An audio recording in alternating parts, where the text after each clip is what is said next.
Hello students, welcome back to my YouTube channel education hub Govind Prajapati. प्यारे विद्यार्थियों, मुझे पूरी आशा और आप पर पूरा विश्वास है कि आपका गणित का पेपर बहुत ही शानदार और जानदार हुआ है। परंतु मुझे आप बताओगे तभी पता चलेगा कि आपका पेपर एक्चुअल के अंदर हुआ कैसा है। इसलिए आप अपने प्रश्नों के उत्तर इस वीडियो के साथ मिलाइए और कमेंट बॉक्स के अंदर लिखकर ज़रूर बताइएगा कि आपके प्रश्न कितने सही हुए। इसी के साथ हम वीडियो को शुरू करते हैं। यहाँ पर आप देख पा रहे हैं सेक्शन ए जो है, उस सेक्शन ए के अंतर्गत आपका जो पहला क्वेश्चन है उसमें दे रखा है आपको विकल्प का चयन करना है और सही विकल्प जो है आपको अपनी उत्तर पुस्तिका के अंदर लिखना है। तो यहाँ पर पहला क्वेश्चन है, उसमें है 196 के अभाज्य गुणनखंडों की घातों का योगफल आपको यहाँ पर लिखना है। तो इसका राइट आंसर हमारा होगा ऑप्शन स यानी 4।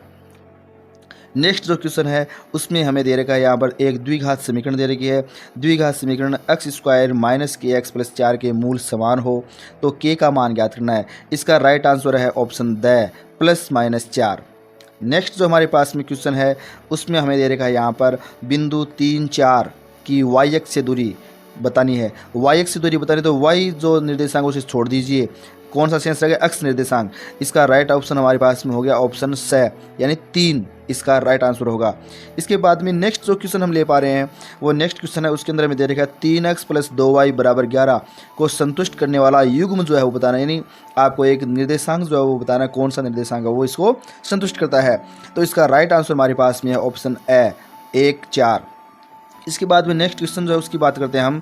जो नेक्स्ट क्वेश्चन है उसमें दे रखा है द्विघात समीकरण 3√3x² + 10x + 3 = 0 का विविक्त कर होता है b² - 4ac और इसे हम सरल करेंगे तब हमें जो प्राप्त होगा राइट आंसर वो होगा ऑप्शन द 64। इसके बाद में नेक्स्ट जो क्वेश्चन हम ले पा रहे हैं, नेक्स्ट क्वेश्चन हमारे पास में है 18ab - 3 AP दे रखी है हमें यहाँ पर। तो a + b का मान ज्ञात करना है। तो a का मान 11 है और b का मान 4, तो इनको जोड़ दें कितना हो जाएगा 15। तो राइट आंसर हमारे पास में हो गया 15। नेक्स्ट जो क्वेश्चन है उसकी हम बात करेंगे 7वां जो पार्ट है उसके अंदर। तो यहाँ पर इसकी वैल्यू पुट करके आप सरल करोगे तो राइट ऑप्शन अब आपके पास में आएगा द 3। इसके बाद में नेक्स्ट जो क्वेश्चन है उसमें हमें दे रखा है यहाँ पर जो अगला नेक्स्ट क्वेश्चन 8 नंबर, उसमें हमें दे रखा है वृत्त की जीवा जिसकी लंबाई वृत्त की त्रिज्या से 2 गुनी हो क्या कहलाती है? वृत्त का व्यास, यानी ब ऑप्शन व्यास, ये राइट होगा।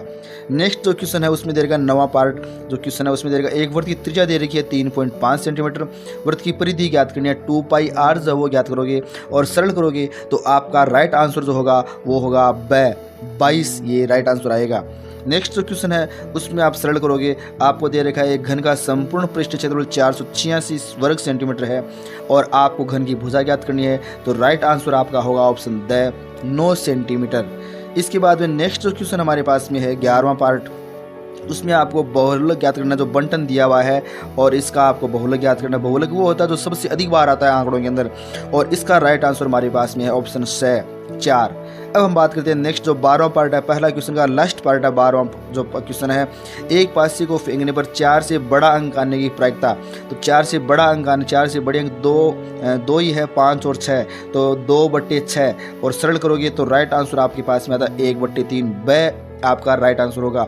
अब आपका पहला पार्ट पूरा होता है। सेकंड क्वेश्चन रिक्त स्थान, इनकी बात करते हैं। सेकंड जो क्वेश्चन है उसके अंदर आपको 6 रिक्त स्थान दिए हुए मिलेंगे और यहाँ पर जो पहला क्वेश्चन है सेकंड का उसमें 95 और 152 का महत्तम समापवर्ती मैस है HCF ज्ञात करना है। तो इसका राइट आंसर हमारे पास में है 19। कितना है?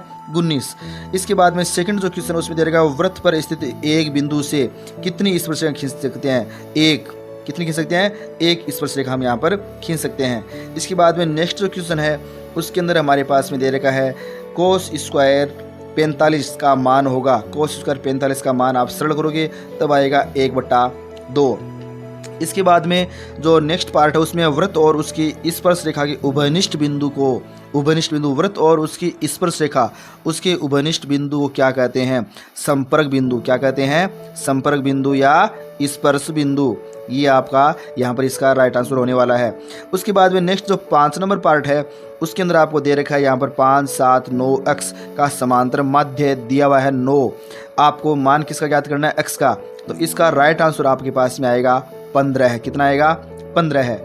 नेक्स्ट जो पार्ट है सेकंड क्वेश्चन का लास्ट पार्ट छठा, दो पात्रों को एक साथ फेंकने पर अंकों का योग 7 आना चाहिए, उसकी क्या प्रायिकता है? तो उसकी प्रायिकता यहाँ पर आएगी 6/36 और सरल करोगे तो आएगा 1/6। इस प्रकार हमारा यहाँ पर सेकंड जो क्वेश्चन है वो भी कंप्लीट हो जाता है। अब हम बात करते हैं यहाँ पर क्वेश्चन नंबर 3, उसका जो फर्स्ट पार्ट है उसकी, और यहाँ पर फर्स्ट पार्ट है उसमें हमें दे देगा यहाँ पर k के किस मान पर समीकरण युग्म 3x - 2y = 0 और kx + 5y = 0 के अनंत हल होंगे।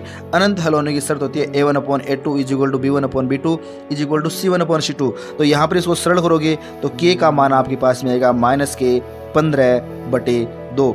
नेक्स्ट जो पार्ट है इसका सेकंड पार्ट, उसमें द्विघात समीकरण दे रखी है, मानक रूप में है, स्टैंडर्ड फॉर्म के अंदर है और उसके मूल ज्ञात करने के लिए सीधे धराचार्य फॉर्मूला आपको लिखना है।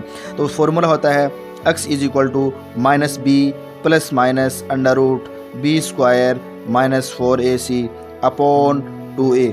यहाँ पर ये आपको फॉर्मूला लिखना था। नेक्स्ट 3 नंबर पार्ट है, उसके अंदर समांतर सी डी AP का प्रथम पद a दिया हुआ है और सार्वंतर d दिया हुआ है। तो 5वां पद ज्ञात करना है। 5वां पद a5 = हो गया a + n-1, तो 5 - 1 4, तो 4d a + 4d। नेक्स्ट हम बात करते हैं समरूप आकृतियों को परिभाषित कीजिए।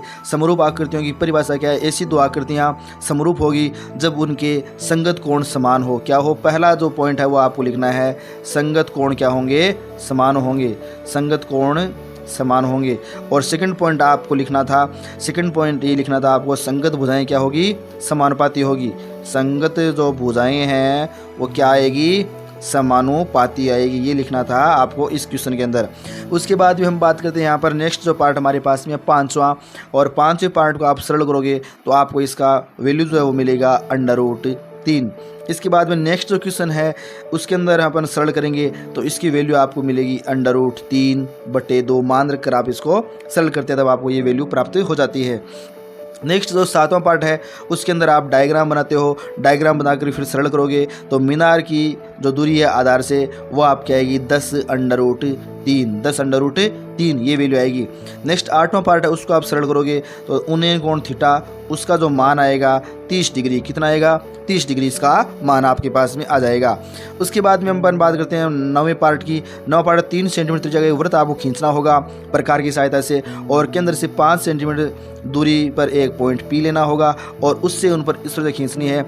उन स्पर्श रेखाओं की माप जो आएगी वो आपकी आएगी 4 सेंटीमीटर। कितनी आएगी? 4 सेंटीमीटर आपके पास में आएगी। नाप आप चेक कर लेना। नेक्स्ट जो आपके पास में है 10वां जो पार्ट है, 10वें पार्ट में 5 सेंटीमीटर लंबा एक रेखाखंड खींचना है आपको और उसे 2:3 में विभाजित करना है। एक किरण खींच करके उसकी सहायता से न्यून कोण पर किरण खींच के, और दोनों भागों का माप आपको ज्ञात करना था। दोनों भागों का माप, पहला जो माप है वो आएगा 2 सेंटीमीटर और दूसरा माप है वो आपके पास में आता है 3 सेंटीमीटर। उसके बाद में नेक्स्ट जो पार्ट है 11वां, उस 11वें पार्ट में दे रहे किसी वृत्त का त्रिज्यखंड उस वृत्त का चतुर्थांश है तो त्रिज्यखंड में केंद्र पर बनने वाले कोण का माप तो कितना आएगा? 90 डिग्री। कितना आएगा भाई? 90 डिग्री आ जाएगा।